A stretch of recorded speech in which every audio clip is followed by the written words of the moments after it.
Hello बच्चों। तो हमने जो लास्ट वीडियो थी हमने उसमें पूरा ओवरव्यू लिया था कि हमें इस चैप्टर में क्या क्या पढ़ना है,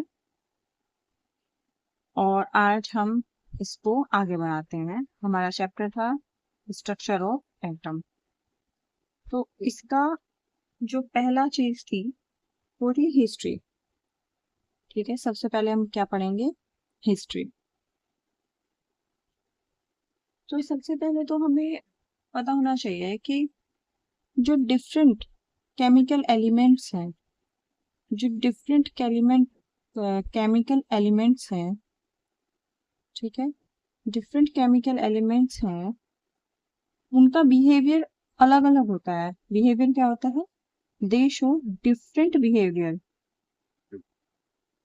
डिफरेंट बिहेवियर, जो हमारे आसपास चीजें होती हैं वो अलग अलग बिहेव करती हैं। ऐसा क्यों होता है? ऐसा इसलिए होता है, ऐसा इसलिए होता है क्योंकि जो उनमें एटम प्रेजेंट है, जो उनमें एटम्स प्रेजेंट है, उनका जो स्ट्रक्चर है वो अलग अलग होता है। यानी डिफरेंट एलिमेंट्स के जो एटम्स होते हैं वो डिफरेंट होते हैं। इसी वजह से जो उनका जो नेचर है वो डिफरेंट शो होता है। और ये किस वजह से होता है? ये होता है जो एटम्स का इंटरनल स्ट्रक्चर है उसकी वजह से। अब देखिए, ऐसा तो है नहीं कि इन सब चीजों के बारे में पहले नहीं पता था, है ना? पहले भी पता था, लेकिन पहले सब अनुमान लगाए जाते थे। पहले सब क्या लगाते थे? अनुमान लगाते थे। जैसे जो हमारा एटम है ये बहुत पहले प्रपोज कर दिया गया था। जो एटम की एग्जिस्टेंस है ये बहुत पहले प्रपोज कर दिया गया था। किसके द्वारा? और बहुत पहले भी कितना? 400 बीसी। बीसी का मतलब होता है बिफोर क्राइस्ट। ठीक है, 400 बीसी से पहले ही, ठीक है, 400 बीसी में ही जो आपके अर्ली इंडियन और ग्रीक फिलोसफर्स हैं उन्होंने बता दिया था क्या एटम के बारे में। जो इंडियन प्लस ग्रीक फिलोसफर्स हैं उन्होंने एटम के बारे में आइडिया दे दिया था कि, और एटम के बारे में क्या आइडिया दिया था? इनके पास प्रूफ नहीं था, लेकिन उन्होंने आइडिया दे दिया था कि जो भी मैटर है बहुत, जब उनको आप काटते जाओगे एक ऐसा टाइम आएगा जिसको आप फर्दर डिवाइड नहीं कर सकते। और जब फर्दर डिवाइड नहीं कर सकते, जो आपको उस समय मिलेगा उसी को हम एटम कहेंगे। ये उनका आइडिया था। इन्होंने कहा था कि जो एटम है, इन्होंने कहा था कि जो एटम है वो फंडामेंटल बिल्डिंग ब्लॉक है। किसका? मैटर का। इन्होंने कहा था कि जो एटम है वो है फंडामेंटल फंडामेंटल बिल्डिंग ब्लॉक है। किसका?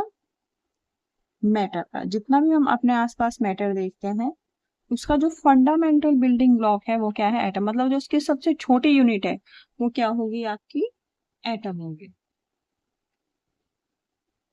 अब देखिए, अब एक वर्ड है एटम। ये एटम वर्ड कहाँ से आया? हिंदी में इसको क्या बोलते हैं? परमाणु। इंग्लिश में क्या बोलते हैं? एटम। ये एटम वर्ड कहाँ से आया? तो जो इसका ओरिजिन है, जो एटम वर्ड का ओरिजिन है ये भी कौन सा है? ग्रीक ओरिजिन है। क्योंकि मैं बता रही हूँ कि 400 बीसी में इंडियंस और ग्रीक फिलोसफर्स ने इस चीज को अनुमान लगा लिया था कि कोई ऐसी चीज होती है कि बहुत छोटा पार्टिकल होता है जिससे जो आपस में फिर क्या होते हैं, मिलके क्या बनाते हैं? मैटर बनाते हैं। तो जो एटम जो वर्ड है, ठीक है, इसका जो ओरिजिन है वो ग्रीक से, ग्रीक ओरिजिन है। और ये किस वर्ड से बना? ए टोमियो, जिसका मतलब होता है अनकटेबल।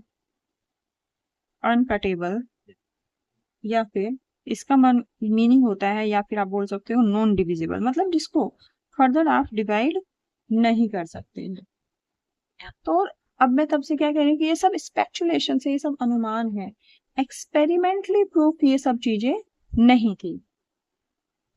और ये सब चीजें इन्होंने दे दी, इंडियंस ने दे दी, ग्रीक ने दे दी। बहुत सालों तक ये सब चीजें डोरमेंट पड़ी रही, इन पे कोई काम नहीं हुआ एक्सपेरिमेंटली।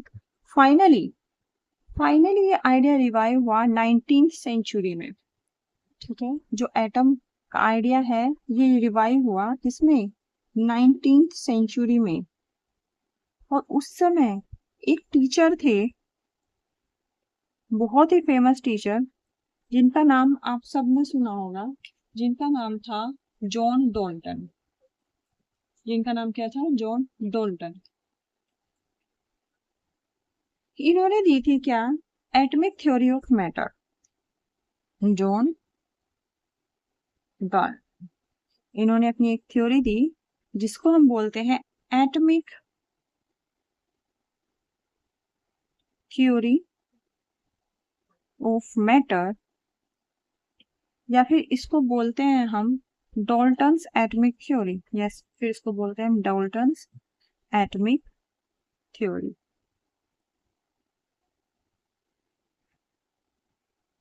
इन्होंने बात तो सेम ही बोली कि मतलब किसी चीज को फर्दर डिवाइड करते जाओ तो एक टाइम ऐसा मिलेगा, आपको एटम मिल जाएगा। ठीक है, जो डिफरेंट केमिकल बिहेवियर होता है वो डिफरेंट एलिमेंट्स के डिफरेंट एटम्स की वजह से होता है। लेकिन इनमें क्या फर्क था? इनमें फर्क ये था कि इन्होंने एक्सपेरिमेंटली प्रूफ दिया, एक्सपेरिमेंटली प्रूफ दिया। ठीक है, अब देखिए ये जो जॉन डॉल्टन की जो थ्योरी है एटॉमिक थ्योरी, ये आपके जो इससे पहला चैप्टर है some basic concepts of chemistry उसमें भी है, लेकिन फिर भी हम इसमें एक बार और इसको पढ़ लेते हैं तो आपका रिवाइज भी हो जाएगा और आपको चीजें और अच्छे से समझ में भी आ जाएगी। तो जॉन डॉल्टन ने क्या बोला कि मैटर जो है वो कंसिस्ट करता है इंडिविजिबल एटम्स। इंडिविजिबल का मतलब आपको पता है, जिसको फर्दर डिवाइड नहीं कर सकते। ठीक है, वही सब बातें बोली। Matter consist of indivisible atoms. ठीक है, एक तो ये बात बोली। इसने बोला कि सारे एटम्स, अगर कोई एक एलिमेंट्स है, कोई एक एलिमेंट है, जो जितने भी इस एलिमेंट के एटम्स होंगे वो सारे क्या होंगे? आइडेंटिकल होंगे, एक जैसे होंगे, और उनका जो मास है वो भी क्या होगा? वो भी सेम होगा। फिर है, इसके बाद बोला कि जो डिफरेंट एलिमेंट्स हैं, डिफरेंट एलिमेंट्स के केस में, डिफरेंट एलिमेंट्स में जो एटम्स होंगे वो भी क्या होंगे? डिफरेंट एटम्स होंगे, डिफरेंट एटम्स होंगे। तो इस वजह से जो उनका मास होगा, मास भी क्या होगा? डिफरेंट होगा।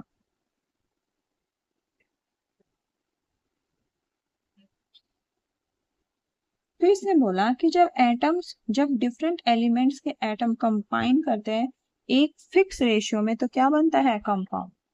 इन्होंने बोला कि जब एटम्स ऑफ डिफरेंट एलिमेंट्स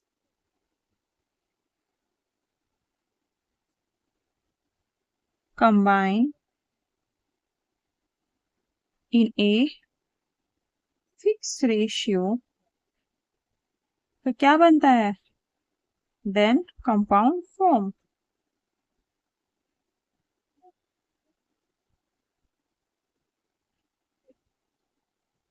ठीक है जी। फिर इन्होंने बोला, और जो ये स्टेटमेंट इन्होंने दी, ये स्टेटमेंट क्या है? ये स्टेटमेंट क्या है?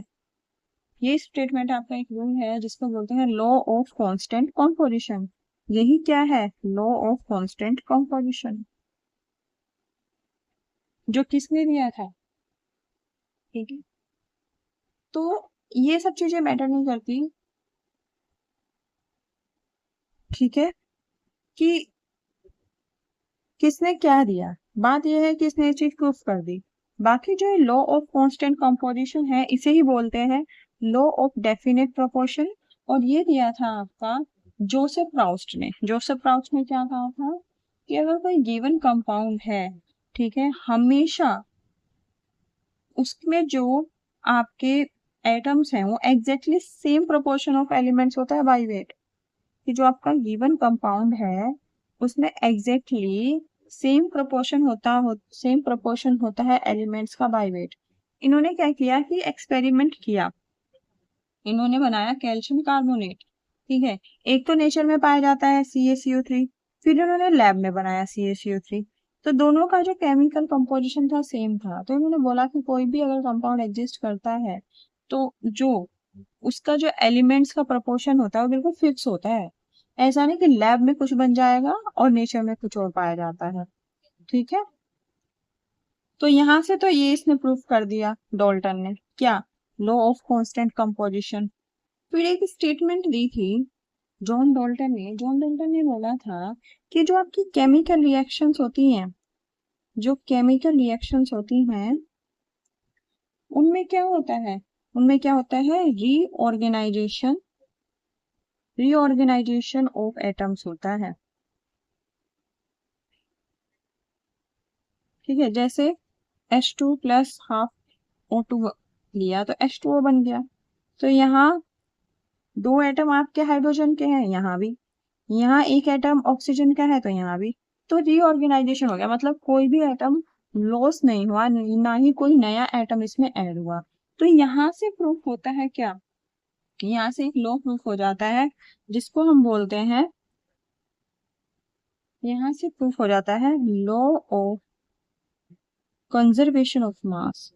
कंजर्वेशन ऑफ मास यही बोलता है कि जो मास है ना तो आप उसको डिस्ट्रॉय कर सकते हो, ना ही उसको जनरेट कर सकते हो, उसको आप एक फॉर्म से दूसरी फॉर्म में क्या कर सकते हो, कन्वर्ट कर सकते हो। तो ये प्रूफ कर दिया, law of conservation of mass proof हो गया, एंड से law of constant composition proof हो गया। और एक और लॉ था, वो तो दिया ही इन्होंने था, law of definite proportion, law of multiple proportion. Law of multiple proportion बोलता है कि अगर दो एलिमेंट हैं आपने लिए, ठीक है, एक एलिमेंट की क्वांटिटी आपने सेम रखी, दूसरे एलिमेंट की क्वांटिटी आपने क्या कर दी, चेंज कर दी। ठीक है, तो जो दूसरे एलिमेंट की क्वांटिटी चेंज कर दी, देखिए यहाँ पे आपका कितने ग्राम लिया, ये 16, यहाँ पे अपना कितना हुआ, एक ऑक्सीजन है तो 16 ग्राम, और यहाँ पे हुआ 32 ग्राम। तो इन्होंने कहा था कि जो जो आपकी क्वांटिटी चेंज हो रही है, वो जो क्वांटिटी होंगी वो क्या होंगी, होल नंबर रेशियो में होंगी। ऐसे जैसे 32 डिवाइड बाय 16 करोगे आप तो क्या आएगा, 2/1। तो ये बोला था ना लॉ ऑफ मल्टीपल प्रोपोर्शन, ये दिया ही रूल किसने था, जॉन डाल्टन ने। तो ये सब रूल तो उन्होंने प्रूफ कर दिए थे, कंजर्वेशन ऑफ मास हो गया, कांस्टेंट कंपोजिशन हो गया, सब। लेकिन बहुत सारे ऐसे फिनोमिना है जिसको ये एक्सप्लेन ही नहीं कर पाए। जैसे ग्लास रोड है, ग्लास रोड को जब आप सिल्क के कपड़े पे रब करेंगे तो उस पे क्या हो जाते हैं, इलेक्ट्रॉन जनरेट हो जाते हैं। ठीक है, तो इलेक्ट्रिकली चार्ज हो जाता है वो, तो इसको तो उस समय तो इलेक्ट्रॉन की खोज ही नहीं हुई थी, तो उसको एक्सप्लेन कर ही नहीं पाए। उसके बाद इन्होंने जो आपका गैसियस वॉल्यूम वाले जो लॉ हैं उनको एक्सप्लेन नहीं कर पाए। ठीक है, लॉ ऑफ गैसियस वॉल्यूम, उसको एक्सप्लेन नहीं कर पाए। ठीक है, अब लो गैसियस वॉल्यूम बहुत सा, ये होता क्या है देखिए, लो गैसियस वॉल्यूम आपको सबसे पहले दिया था किसने, गे लुसाक ने। लो ऑफ गैसियस वॉल्यूम दिया था गे लुसाक ने। इन्होंने बोला कि जब गैसेस कंबाइन करती हैं, कि जब गैसेस जो होती हैं या तो वो कंबाइन करके कुछ बनाए, या फिर जो गैसेस है वो फॉर्म हो किसी रिएक्शन के थ्रू, है ना, तो वे ऐसा कब करती हैं, जो वो सारी गैसेस अपने वॉल्यूम के क्या हो, सिंपल रेशियो में हो। ठीक है, तो जैसे H2 प्लस O2 गैस है, मिलके क्या बनाया, H2O, यहाँ हाफ O2 लगाएंगे। तो अगर ये 100 है और ये 50 है, यहाँ से आपको 100 ml मिल रहा है, तो जो इनका रेशियो है वो कितना है, वो सिंपल रेशियो है, 2:1 है। तो उन्होंने यही बोला कि जब गैसेस कंबाइन करती हैं तो वो कब करती हैं, जब वो सिंपल रेशियो में हो। ठीक है, तो इस चीज को एक्सप्लेन नहीं कर पाए थे, कौन, जॉन डाल्टन। देखिए एक्सपेरिमेंटल ऑब्जर्वेशन कब स्टार्ट हुआ, एक्सपेरिमेंटल ऑब्जर्वेशन स्टार्ट हुआ आपका साइंटिस्ट के द्वारा 19th सेंचुरी के एंड में और 20th सेंचुरी के बिगनिंग में। यहाँ पे एक्सपेरिमेंटल ऑब्जर्वेशन शुरू हो गया था, और यही सब हम पढ़ेंगे अभी इसमें चैप्टर में। ठीक है, कि कैसे कैसे एक्सपेरिमेंट किए, कैसे इलेक्ट्रॉन की खोज हुई, कैसे प्रोटॉन की खोज हुई, कैसे न्यूट्रॉन की खोज हुई, कैसे उनके बिहेवियर देखे गए, कैसे कैसे लो आए। ठीक है, तो देखिए बहुत से बच्चे ऐसे होते हैं जिनको ये भी नहीं पता कि 19th सेंचुरी, जैसे जैसे 19th सेंचुरी होता है ना, यहाँ देखिए 19th सेंचुरी होता है ना, इसका मतलब होता है 1800 से 1900 के बीच का जो पीरियड है वो हो गया आपका 19th सेंचुरी। ठीक है, और 20th सेंचुरी क्या हो जाएगा, 1900 से 2000 के बीच में जो आपका समय हुआ वो हो गई आपकी 20th सेंचुरी। तो इसने बोला 19th सेंचुरी के एंड में, यानी कि 1883, 1890 इस तरह के ईयर्स, और 20th सेंचुरी के किसमें, बिगनिंग में, तो यानी कि 1901 या 1910, ये ऐसे टाइम पीरियड था जब ये सारी चीजें स्टार्ट हुई। क्या एक्सपेरिमेंटल जो चीजें हैं वो स्टार्ट हो गई थी, इनके बारे में जानने की और जिज्ञासा जागी, क्योंकि, और ये जिज्ञासा जागी क्यों, ये जिज्ञासा इसलिए जागी क्योंकि बहुत से बिहेवियर तो हम वो एक्सप्लेन ही नहीं कर पाते, ऐसा क्यों हो रहा है। ठीक है, जब गैसेस पे हाई प्रेशर लगाते हैं तो इलेक्ट्रिक डिस्चार्ज हो जाता है, इलेक्ट्रॉन लूज कर देती हैं। तो जब इलेक्ट्रॉन का पता ही नहीं था तो पता ही नहीं चलता ये हो क्या रहा है। तो यही सब चीजें हम आगे पढ़ेंगे। अब आगे हमारा टारगेट है कि आगे का जो हम पढ़ेंगे वो पढ़ेंगे हम डिस्कवरी ऑफ सब एटॉमिक पार्टिकल्स। तो अगला जो टॉपिक होगा हमारा अगली वीडियो में वो होगा डिस्कवरी ऑफ सब एटॉमिक पार्टिकल। तो इस वीडियो के लिए थैंक यू सो मच।